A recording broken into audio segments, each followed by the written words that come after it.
అందరికీ నమస్తే. నేను మీ తిరుపతి. తెలంగాణ ముఖ్యమంత్రి రేవంత్ రెడ్డి గారు ఒకప్పుడు హీరో, ఇప్పుడు జీరో. ఎందుకంటే ఈ మాట అంటే రేవంత్ రెడ్డి గారు చేసేటటువంటి ఒకే ఒక స్టేట్మెంటు ఇప్పుడు ఎంటైర్ తెలంగాణ రాష్ట్రంలో ఉన్నటువంటి జనం రేవంత్ రెడ్డి గారి పైన ఆగ్రహం వ్యక్తం చేస్తున్నారు. రేవంత్ రెడ్డి మాట్లాడుతున్నటువంటి మాటలు ఎట్లున్నాయంటే తెలంగాణ ప్రజలను రెచ్చగొట్టే విధంగా ఉన్నాయి, తెలంగాణ ప్రజలు బాధపడే విధంగా ఉన్నాయి, తెలంగాణ ప్రజలు ఇబ్బంది పడేటటువంటి విధంగా ఉన్నాయి. రేవంత్ రెడ్డి గారు ఒక సంచలనమైనటువంటి స్టేట్మెంట్ చేసిండు. ఆయన మాట్లాడినటువంటి మాటలు ఇప్పుడు చాలామంది రాజకీయ విశ్లేషకులు, సీనియర్ జర్నలిస్టులు కూడా తప్పు పడుతున్నారు. చాలామంది సోషల్ మీడియాలో ఉన్నటువంటి నెటిజన్లు కూడా రేవంత్ రెడ్డి పైన మండిపడుతున్నారు. రేవంత్ రెడ్డి గారు చెప్పినటువంటి మాట ఏంటంటే తెలంగాణ దివాలా తీసింది, తెలంగాణ అప్పుల పాలైపోయింది, తెలంగాణ రాష్ట్రం ఆగమాగం అయిపోయింది, ఆర్థిక సంక్షోభాలలో చిన్నాభిన్నం అయిపోయింది. ఇక ఏం చేయాలో మీరే చెప్పండి.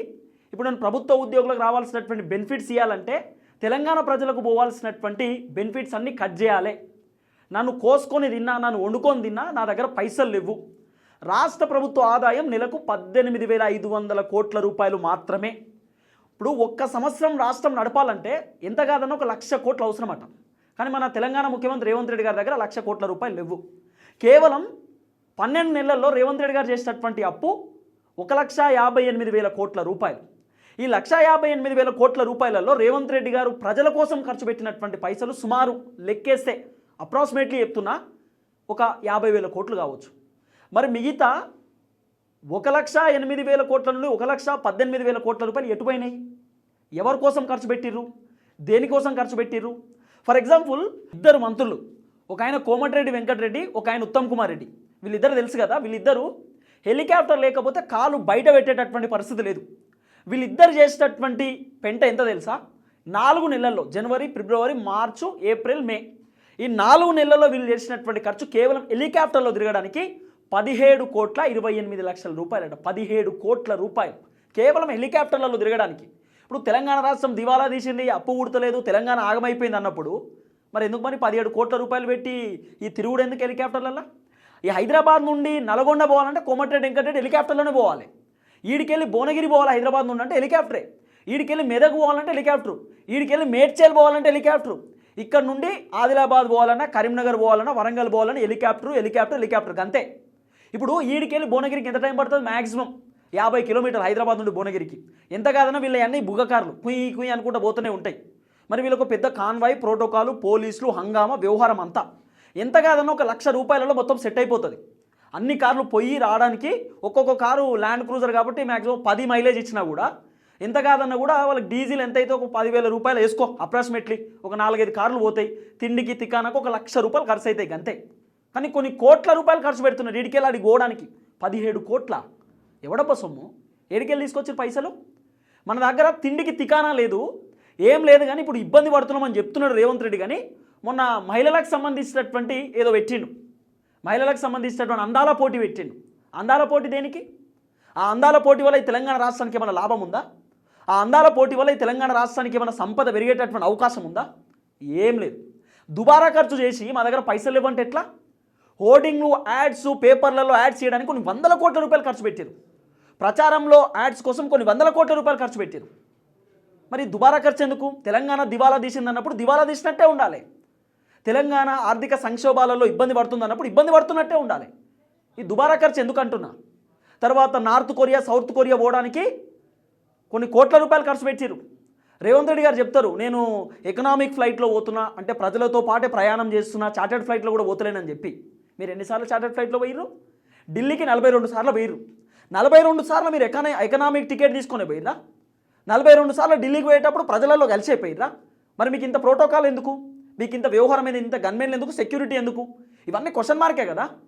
మింగ మెతుకు లేదు మీసాలకు సంపెంగ నూనె అన్నట్టు ఒక సామెత గుర్తుకొస్తున్నది ఇవన్నీ చూస్తుంటే, రేవంత్ రెడ్డి గారి వ్యవహారం చూస్తుంటే. ఎందుకంటున్నా ఈ మాట అంటే అందాల పోటీ వల్ల ఏం లాభం మనకు? ఏమొచ్చిన బాధ మనకు? అందాల పోటీ వల్ల మనకు వచ్చినటువంటి లాభం ఏంది? హైడ్రా పోలీస్ స్టేషన్ ఏర్పాటు చేశారు. హైడ్రా పోలీస్ స్టేషన్ వల్ల ఇప్పుడు వచ్చినటువంటి లాభం ఏంది? హైడ్రా అని చెప్పి మీరు మొత్తుకుంటున్నారు కదా. హైడ్రా కోసం కొన్ని కోట్ల రూపాయలు ఖర్చు పెట్టారు కదా. హైడ్రా ఎవరి కోసం పనిచేసింది? వివేక్ వెంకటస్వామి ఫామ్ హౌస్ని హైడ్రా కూల్చేసిందా? రాజగోపాల్ రెడ్డి ఫామ్ హౌస్ని హైడ్రా కూల్చేసిందా? సబితా ఇంద్రారెడ్డి గారి ఫామ్ హౌస్ని హైడ్రా కూల్చేసిందా? పొంగులేటి శ్రీనివాస్ రెడ్డి గారి ఫామ్ హౌస్ని హైడ్రా కూల్చేసిందా? వాసవి కన్స్ట్రక్షన్ వాడు పెద్ద పెద్ద బిల్డింగ్లు కట్టిండు, వాంది హైడ్రా ఏమైనా కూల్చేసిందా? మైహోం రామేశ్వరరావు అనేటోడు పెద్ద పెద్ద బిల్డింగ్లు లేపిండు, వాళ్ళది ఏమన్నా హైడ్రా కూల్చేసిందా? ఏం చేసిరని చెప్పి? చిన్న జిఆర్ స్వామి అని ఉంటాడు, ఆయన పెద్ద పెద్ద బిల్డింగ్లు హైడ్రా కూల్చేసిందా?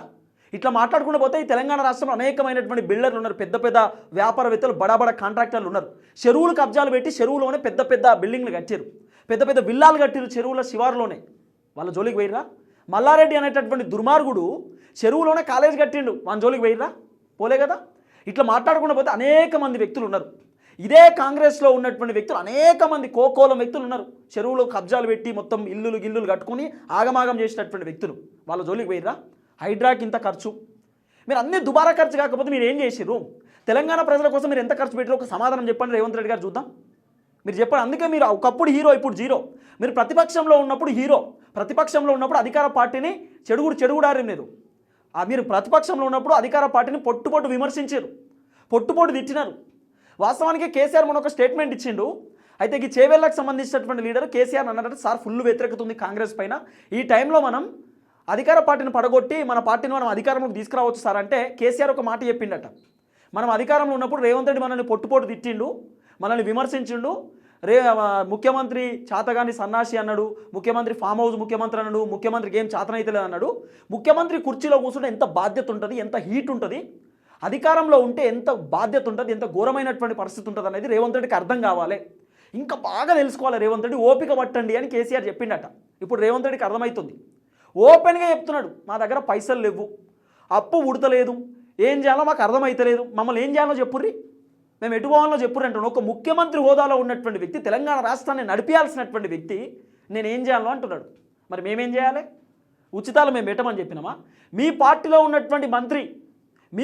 ఉన్నటువంటి మంత్రి తుమ్మల నాగేశ్వరరావు గారు ఒక స్టేట్మెంట్ ఇచ్చారు, ఉచితాలు అనవసరంగా పెట్టినాం, ఈ ఉచితాల వల్లనే మనం ఇబ్బంది పడ్డామని చెప్పి ఓపెన్ స్టేట్మెంట్, సంచలనమైనటువంటి స్టేట్మెంట్ ఇచ్చిండు. ఎవడు పెట్టమన్నాడు ఉచితాలు? మహిళలకు ఫ్రీ బస్ ఇవ్వమని చెప్పి మహిళలు అడిగిర్రా? మహిళలకు 2500 రూపాయలు ఇవ్వమని మహిళలు అడిగిర్రా? వృద్ధులకు 4000 పెన్షన్ ఇవ్వమని చెప్పి వృద్ధులు అడిగిర్రా? నిరుద్యోగులు 4000 రూపాయల నిరుద్యోగ వృత్తి ఇవ్వమని వృద్ధులు అడిగిర్రా? విద్యా భరోసా కార్డు విద్యార్థులు అడిగిర్రా? యువ వికాసం యువకులు అడిగిర్రా? ఇవన్నీ ఎవరు చేయమని చెప్పిండు, ఎవరు చెప్పమని చెప్పిండు? మీరు చెప్పలే.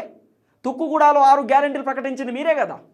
భూకంపం బద్దలు కొడతాం, తెలంగాణ రాష్ట్రాన్ని నెంబర్ 1 రైజింగ్ రాష్ట్రంగా చేస్తామని చెప్పింది మీరే కదా. మొన్న అందాల పోటీలు పెట్టినప్పుడు రేవంత్ రెడ్డి గారు పోస్టర్లలో రైజింగ్ తెలంగాణ అని పెట్టుకున్నాడు. ఏడ రైజింగ్ తెలంగాణ? తెలంగాణ అప్పు పుడతలేదు, తెలంగాణ ఆగమైపోయింది, తెలంగాణ కరోనా వచ్చింది, తెలంగాణకు క్యాన్సర్ వచ్చింది, మందుగాని పెట్టాలని చెప్తున్నప్పుడు ఇంకా రైజింగ్ ఏడవుతుంది? ఇప్పుడు రేవంత్ రెడ్డి చేసినటువంటి స్టేట్మెంట్కి తెలంగాణ రాష్ట్రానికి ఎవడన్నా పెట్టుబడులు పెట్టడానికి ఎవడన్నా రెడీ ఉంటాడా?